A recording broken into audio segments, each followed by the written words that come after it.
오늘은 3월 24일 장이 열리기 전입니다.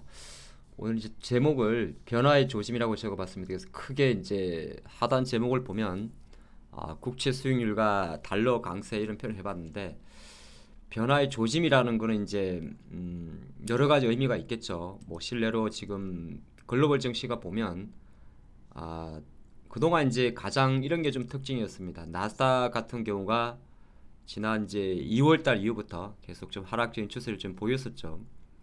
보였었고, 또 뭐 다우존스 지수 같은 경우는 오히려 강했습니다. 그래서 이제 미국 증시도 경제 회복주가 상당히 좀 강한 흐름을 좀 보였습니다. 실내로 이제 미국에 보면 대표적인 이제 우리가 여행주라고 이야기하는 카니발 같은 경우의 주가도 뭐 연초 대략 한 211달러 정도 있다가 뭐 20, 30달러니까 대략 50% 이상 상승을 했었는데, 최근 이제 주가가 조금 떨어지는 게 있습니다. 그래서 그 많은 이제 변화의 점 중에서 예를 들어서 우리가 그 뭐 애플 같은 주식은 지금 기술주들은 계속 좀 눌려져 있었습니다. 애플의 차트인데 뭐 연초 한 145달러 정도 가다가 지금 이제 120달러 정도니까 여전히 좀 지지부진하죠. 지지부진하고, 대신 이제 뭐 보잉이라든지 이런 회사들 보겠습니다. 보잉은 이제 미국의 대표적인 항공사죠. 항공사인데 보잉의 주가 같은 경우가 연초에 대략 뭐 한 200달러 정도 하다가 280달러 정도 갔으니까 대략 40% 정도 올랐는데, 최근 일주일 흐름을 놓고 보면 이런 보잉 같은 주식들도 이제 하락세를 좀 보여주고 있습니다. 그러면 이제 갑자기 왜 이런 이야기를 드리냐면, 그동안 장을 조금 지배하던 것은 바로 이런 내용이 있었죠. 하나씩 다시 볼까요? 국채 수익률이 많이 올라가지고 우리가 계속적으로 국채 수익률 이야기를 좀 많이 했던 장이었습니다. 그동안의 장을 보면. 그래서 일단 유가 말고 국채 수익률을 먼저 볼까요? 지금 이는 미국 국채 10년물 수익률의 최근 일주일의 흐름인데요. 지금 현재 자료에서 보시다시피 지금 자료를 보면 한 일주일 전에 1.6% 정도 하다가 이 한때 1.7%까지 갔는데, 지금 추세적으로 보면 1.74 정도를 형성을 하고 나서 지금 1.626으로 떨어지고 있습니다. 그러면 물론 이게 일주일짜리 흐름입니다만은 한 달짜리를 보게 되면 조금 더 이제 국제 수익률이 뚝뚝 떨어지는 걸 볼 수 있습니다. 그러면 우리가 그동안 2월달, 3월달 동안의 국제 수익률 상승에 대한 어떤 정시 뭐 나스닥 폭락, 성장주 약세 이런 거 흐름 자체가 국채 수익률이 떨어지게 되면 오히려 인플레이션 우려를 조금 내려놓으니까 우리 입장에서는 되게 좋은 재료죠. 좋은 재료인데, 여기에 조금 더 긍정적인 시그널을 드리게 되면 국제 유가가 배럴당 한 68달러, 7달러까지 갔다가, 이건 한 달의 흐름입니다. 우리 WTI 기준이고, 여러분들 대한민국 기준으로 보면 지금 차 주유소 가 보시면 17주 연속 휘발유값이 올랐어요. 지금 이제 1,500원 넘습니다. 근데 그만큼 유가 많이 올랐었는데, 국제 유가도 저도 이제 비슷한 이야기를 드렸는데 66달러 이상은 약간 오버슈팅이었던 것 같습니다. 그러니까 경제 회복이 되지 않는 상태에서 뭐 감산을 한다든지, 아니면은 워낙 2월달, 1월달 뭐 바이든의 취임이라든지 미국의 1조 9천억 달러의 부양책이라든지 이런 게 나오면서 유가도 이제 경기가 좋아지지 않을까 해서 많이 올랐었는데, 국제 유가가 지금 보면 상당히 큰 변동성을 보입니다. 오늘 3월 24일이지만은 57달러까지 떨어졌다는 것은 유가 같은 경우도 하나의 추세가 있죠. 그러니까 어느 정도 이제 이 정도 그림이면 WTI의 우리가 이제 서부 텍사스산 중진율을 WTI라 그럽니다. 네. 조금 설명을 또 드릴까요? 세계 이제 3대 유종이 있는데, 대표적인 게 이제 WTI고, 또 두바이유가 있고 브렌트유가 있습니다. WTI는 서부 웨스턴 텍사스, 서부 텍사스산 중진율을 WTI라 그러는데, 보통 이제 우리가 유가를 분석을 할 때 뭐 브렌트유라든지 두바이유도 봅니다만 WTI를 많이 기준으로 삼습니다. 근데 이게 주가를 보면 여러분 보시겠지만 한 70달러 정도 못 가고 여기서 쭉 빠져버렸잖아요. 그러면 이제 이거는 단기적으로 추세가 상승 추세는 꺾였다 보는 게 낫습니다. 이게 일봉이지만은 대신 월봉을 보게 되면 이제 월봉상 엄봉이 진행이 되고 있고, 주봉을 보게 되면 3주 연속 내리막입니다. 그러면 누가 봐도 유가는 어느 정도 진정이 됐다는 거죠.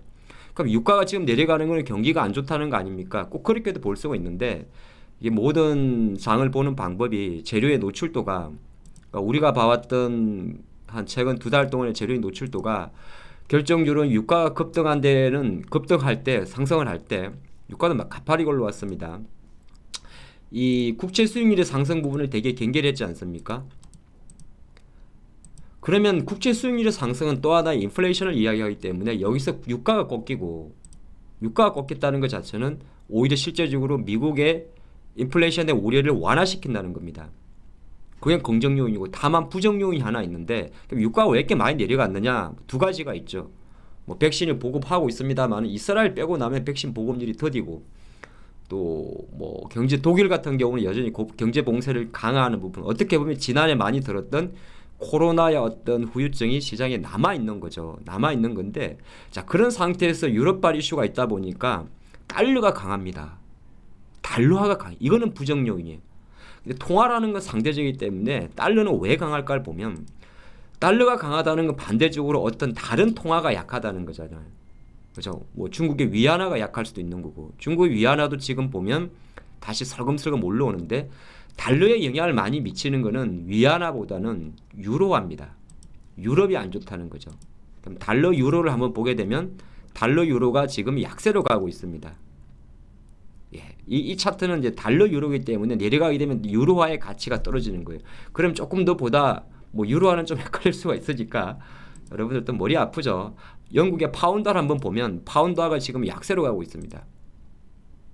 예, 이거는 이제 우리가 통화를 볼 때 이거는 이제 1.3795 달러기 때문에 표시 자체가 달러 파운드고, 우리나라는 원 달러니까 우리는 올라가면 우리나라 돈의 가치가 약한 거고, 예, 통화를 나타내는 기준점이다. 원 달러기 때문에 원 달러 오른쪽 뒤에 있는 게 기준입니다. 원 달러로 읽기 때문에 지금 이렇게 원 달러가 이렇게 1129원에서 1145원으로 올라가면 우리나라 돈의 가치가 낮아지는 거죠. 그래서 우리가 환율 상승이라는 이야기를 하는데, 거꾸로 그러면 만약에 여기는 보면 달러 파운드, 달러 유로잖아요. 그러면 오른쪽 파운드가 우측에 있기 때문에 거꾸로 달러 파운드라 표시를 합니다. 헷갈리시네. 예. 오른쪽. 그러면 이 말은 뭐냐면 이 차트가 내려왔다는 말은 파운드화의 가치가 내려갔다는 거죠. 유럽이 안 좋다는 이야기죠. 근데 이거는 이제 뭐 유럽이 좋다 나쁘다를 떠나가지고 결정적으로 드리고 싶은 메시지가 뭐냐면 어쨌든 간에 이렇게 달러가 강세로 가게 되면 두 가지 현상이 생기는데, 첫 번째는 유가가 약하게밖에 갈 수 없습니다. 유가 약세. 근데 유가 약세는 어떻게 보면 큰 그림에서는 경제회복에 대한 난항을 이야기하지만은 워낙 정시에 큰 어떤 우리가 2달, 3달 정도 눌러왔던 기술주 약세, 나스닥 약세, 테크주 약세, 이런 걸 봤을 때는 유가 약세는 결정적으로 미 국채 수익률의 약세까지 이끌 수가 있는 겁니다. 그러면 그동안 우리가 눌러왔던 제가 오늘 이 지금 영상의 그 컨텐츠 자체를 변화의 조짐이라고 적어드리는 이 내용의 자체는 일단 국채 수익률 자체가 어느 정도 이제 급등하던 흐름 자체가 꺾여준다는 거고, 다만 달러 강세라는 부분 자체는 호재와 악재, 국채 수익률의 약세는 호재, 하지만 달러 강세는 악재입니다. 왜? 달러가 강하다는 거는 유럽이 안 좋다는 거고, 거꾸로 미국도 수출을 해야 될 거 아니에요. 그러니까 달러는 또 하나의 안전자산, 그런 게 복합적으로 작용을 합니다.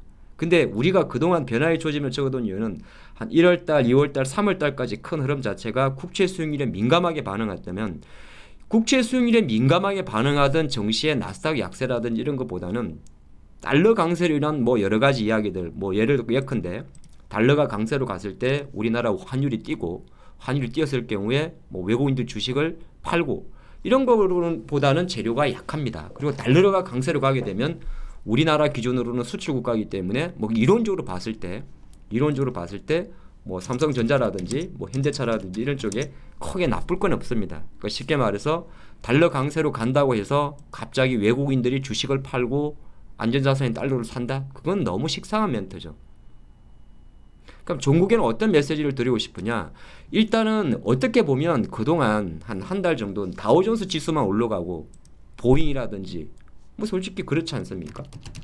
뭐 비행기가 사람이 여행을 가야 비행기 주가가 가죠. 근데 비행기 주가가 그냥 날아가고, 예, 미국의 대표적인 여행사 있습니다. 카니발, 레저, 카니발 이런 기업들 주가가 올라갔단 말이에요. 이런 애들이 가다 보니까 거꾸로 보면 뭐 마이크로소프트라든지 뭐 알파벳이라든지 구글이죠. 이런 기업들의 주가가 상대적으로 부진했단 말이에요. 그러면 또 여러분들이 물어볼 수가 있어요. 아, 그러면 보잉의 이런 주가가 내려가면 경기 회복 민감주의 주가가 내려가면 기술주의 흐름이 좋아집니까? 꼭 그렇게 반증하였습니다만은 조금만 더 긍정적으로 멘트를 드리면 보잉이라든지 카니발의 주가 상승이 오히려 지나쳤기 때문에 상대적으로 기술주의 약세가 있었던 것도 있다고 봅니다. 그런 관점에서는 어느 정도 다우존스 지수의 늘어짐 자체는 그동안 우리를 눌려왔던 나스닥이라든지 뭐 반도체라든지 속스 반도체라든지 이런 지수에 대해서 지나치게 이제 쏠림 현상은 완화된다는 겁니다. 이제는 키 맞추기가 좀 진행될 수가 있어요. 그런 관점에서 최근 장을 본다 하더라도 코스피 대비해서 코스닥이 상대적 우위를 점했던 가장 큰 이유 중에 할 수 있습니다. 코스피는 아무래도 경기 회복주가 많죠. 뭐 건설도 있을 수 있고 여행주가 있을 수 있고 화장품이 있을 수 있고. 근데 코스닥은 바이오도 많고 IT 성장주가 많습니다. 물론 지금 전체 시장 자체는 뭐 예컨대 뭐 LG화학이라든지 SDI라든지 2차전지 관련주 대표적인 성장주 하나인 2차전지 관련주의 주가 부진이 어느 정도 부담을 주고는 있습니다만은 뭐 하이닉스라든지 아니면은 03570 카카오라든지 네이버 이런 언택트 관련주 쪽에 대해서는 다시 한번 시장 대비해서 아웃퍼폼을 하고 있죠. 그럼 여기서 우리가 컨택트, 언택트를 나눌 필요는 없어요. 나눌 필요는 없는데 제가 오늘 변화의 조짐이란 메시지를 통해 가지고 여러분들하고 잠깐 소통하고 싶은 이야기는 일정 부분 이제 지나치게 국채 수익률 제가 가끔 그런 이야기를 드렸어요. 야, 이거 국채 수익률 상승하는 거 맷집이 생겼단 말씀드렸잖아요. 맷집. 그러니까 국채 수익률 상승했다 해서 장이 무조건 빠지고 그거는 이제는 아닌 거야. 그리고 지금 동안은 국채 수익률 때문에 어떤 시장에 늘어짐이 좀 많았어요. 시장은 그런 게 있습니다. 늘어지는 시장이 제일 어려워요. 이렇게. 차라리 훅 빠지면 훅 올라옵니다. 근데 이렇게 고점을 낮추고 지근지근 늘어지다 보면은 뭐 예를 들어서 어떤 개별 기업의 주가가 될지 모르겠는데 한국 파마라는 어떤 개별주가 있습니다. 주가는 단기 급등을 하고 늘어지게 되면 추세적으로 계속 빠져버리는 현상이 있습니다. 물론 이건 하나의 비근한 예인데 근데 주가는 이렇게 움직이면 안 돼요. 어떤 PI 첨단 소재라는 만약에 개별주가 있습니다. 빠질 때는 빠지더라도 훅 빠지면 빨리 올라옵니다. 빠지면 올라와요. 기술주들은 이런 게 있어요. 실적이 되는 기술주들, 실적이 좋은, 그러니까 여러분들이 실적이 좋다 나쁘다를 볼 때 절대 수치만 보면 안 돼요. 그건 이제 제가 다음 시간에 말씀드릴게요. 절대 수치만 보게 되면 정말 어렵습니다. 예. 그래서 많은 투자가 분들이 실적은 좋은데 주가가 왜 내려갑니까? 이런 얘기 가끔 하시는데 그 좋은 데의 기준은 회사가 어느 정도의 시가총액을 가지고 상대적으로 비교하는 것이고 좋다는 거는 앞으로도 꾸준하게 좋다는 걸 말하는 거예요. 반짝 좋은 건 의미가 없어요. 그거는 주가가 이미 품고 있고 주가는 애초 고평가로 시작을 하는 겁니다. 고평가로 시작한 주가가 실적이 조금이라도 노이즈가 생긴다든지 어떤 작은 이슈, 실례로 LG전자라는 기업의 주가를 한번 보시면 LG전자는 기업의 주가가 잘 나가다가 조금 쉬어버리는 거예요. 다른 거 없어요. LG전자 1분기 실적은 1조 이상입니다.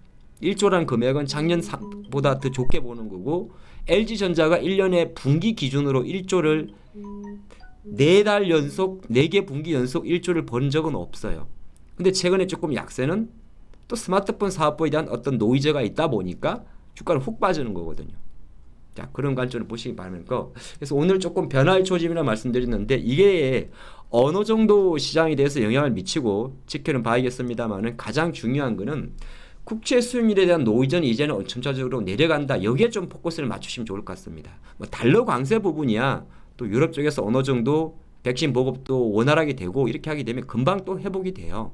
근데 가장 큰 문제였던 국제 수익률로 인한 성장주의 지나친 눌림 현상은 지금 여러 가지 체크해 드렸던 달러와 유가에 어떻게 보면 유가의 하락에서도 큰 트리거를 볼 수가 있습니다. 그래서 유가가 여기서 또 팍 내려가지고 뭐 $50 밑으로 곤두박질 치게 되면 시장은 경제 회복 난항에 대한 재료를 붙이겠지만은 다른 한편으로는 달러가 강하기 때문에 만들어진 유가의 약세는 어떻게 보면 그 원인 자체가 달러로 인한 원인일지라도 복합적인 거거든요.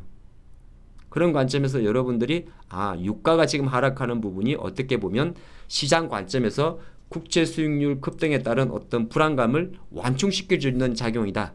그렇게 좀 해석하시면 좋을 것 같습니다.